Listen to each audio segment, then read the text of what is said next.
Hey everyone, welcome to my channel. My name is Leighanne and I talk about books. Today we are going to be going through my October wrap up.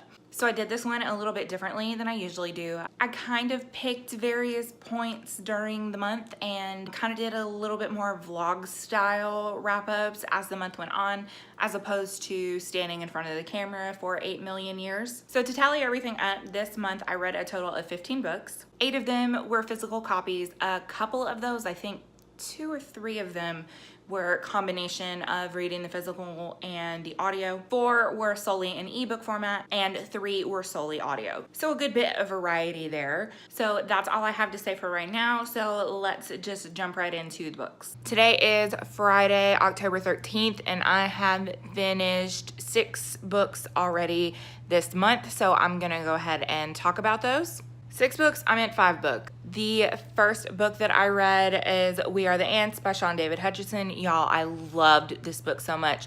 Thank you, Dylan. You can see I tabbed it up and made notes, and I loved this book. It was so good. This 100% came into my life at the right time, just because of some things that are going on in my life personally. I gave this book 5 stars. I loved it so much, and if you haven't read it, you should. So the second book that I finished is Gwendy's Button Box. This is by Stephen King and Richard Kismar. But I gave this one, it was either a solid 3 or 4 stars, but pretty much it is about this girl, Gwendy, who has been given this magic box that has certain responsibilities attached to it. And it's kind of about her decision to abuse the power that she's given or not. It was really interesting. It was more psychological than anything. You know, there were a couple of moments that were a little bit like horror-ish. I mean, overall, I enjoyed it. It was a quick read, really good for like fall, Halloween time. So the next book that I finished was The Grown Up by Gillian Flynn. So obviously this is basically a short story, but it was really good. I was kind of surprised at how much I liked it because I had heard such mixed things about it. I'm not gonna lie, I liked the way that it ended. A lot of people did not. However, I feel like this could have been fleshed out into an actual full novel, and I'm kind of disappointed that it wasn't. I really liked it. I gave it 4 stars. So if you like Gillian Flynn and you've been holding off on this one, again, read it in one sitting, super short, I recommend it. And the next book that I finished is The Well of Ascension, which is the second book in the Mistborn series. I started out tabbing it, and then I was just like, yeah, no. I did this in conjunction, half print, half audio, and I gave it 3 stars. This is the second book in the trilogy, so I'm not gonna talk about anything spoilery, but I will say that I really hate it when authors wait until the last, I don't know, 100 pages of a 700-page book for things to get interesting. I can't stand that shit, and that's pretty much what Brandon Sanderson did here. There were a lot of things going on with the characters that I was just like, okay, I'm kind of over it, not really all that interested in what's going on, or it was just the same stuff repeated over and over. So I didn't really like that. I am gonna finish the series because the way that it ended drew you back in. So now I really need to know how it actually ends. So yeah, I gave it 3 stars. If fantasy is not your thing, don't bother with this series. So the last thing that I'm going to talk about this time is I listened to the audio version of Down Among the Sticks and Bones, which is the second book in the Wayward Children series by Seanan McGuire. And I loved this one even more than I loved Every Heart is a Doorway. I've seen a lot of people say that they didn't like it as much, but I really liked it for a lot of different reasons. I loved the way that it talked about how everything that we are is molded by our parents, and just how selfish adults can be and how selfish parents can be and things like that. And I also just thought that the Moors was a really cool place, you know, to have the setting of the book. So I really loved it. I gave it 5 stars. So okay, so that is all I have this time, but I will see you guys in my next vlog session. Hey friends, back here again with another part of the wrap up. I have 6 more things to talk about today. Let me start off by saying please excuse my face. I've been up since 4 o'clock this morning and I'm pretty much exhausted. So first thing I read was issue 7 of Good Apollo on Burning Star 4, another part of the Armory Wars. Not gonna talk about that because spoilers, but liked it. It was good. The next thing, I actually listened to this on audio, and it was A Monster Calls by Patrick Ness.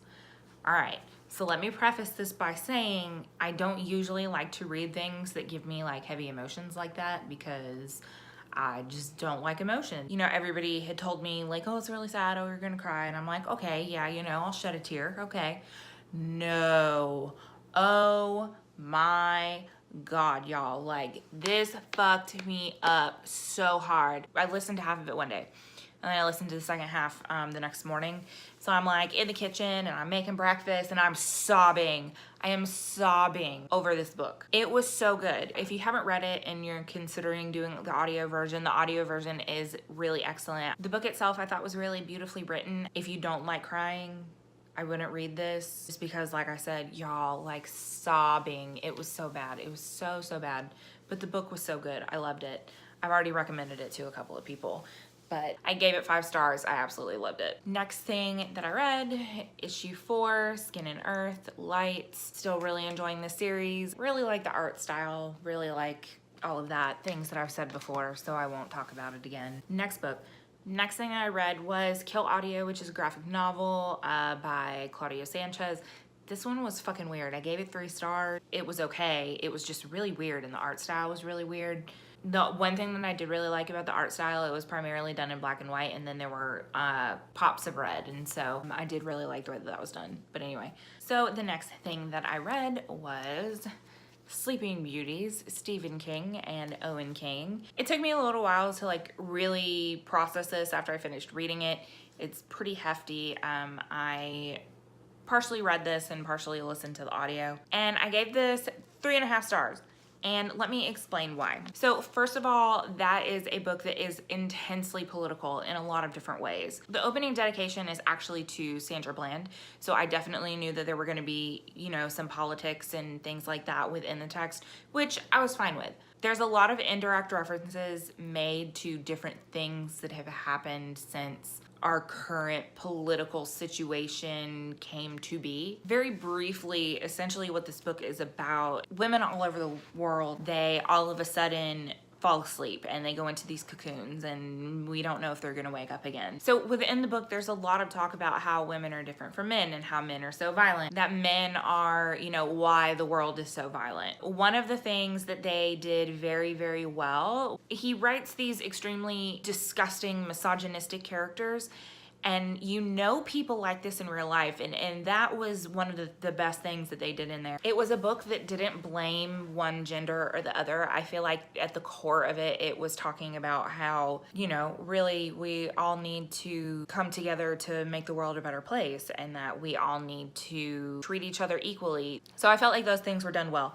Things that weren't done well, there were a couple of like little side stories where I was like, all right, this book is 700 pages and I don't give a shit what is happening right now. Like, I could not care less. Could have been a lot more concise in a lot of ways. I think that that comes from having 2 different people write the book. You know, but overall it wasn't bad. I gave it 3.5 stars. If you're a fan of King, I would recommend reading it. And the last book that I'm gonna talk about this time is Bird Box by Josh Malerman. You guys, I really, really love this book. Originally, I rated it 4.5 stars, but the more that I think about it, because I cannot stop thinking about this book, the more that I think about it, the more that I think I want to up that rating to 5 stars. So the premise of this book is, so all of a sudden there is this mass hysteria. They're seeing something, and it is basically causing them to completely lose their mind. Honestly, it kind of made me think of The Happening, the M. Night Shyamalan movie. This story is told in 2 different timelines. Both timelines are told from the perspective of our main character, Mallory. One timeline is told from the beginning, when this first started happening, and the events all the way up until the present day timeline. Because essentially what happens is you can't look when you go outside, or you run the risk of losing your mind. But nobody really knows what it is that's causing this. So, and that's one of the reasons that it makes me think of The Happening. But y'all, whenever I say that, if you saw the movie, like, don't freak out, because this book is a million times better. It was extremely atmospheric and I loved it.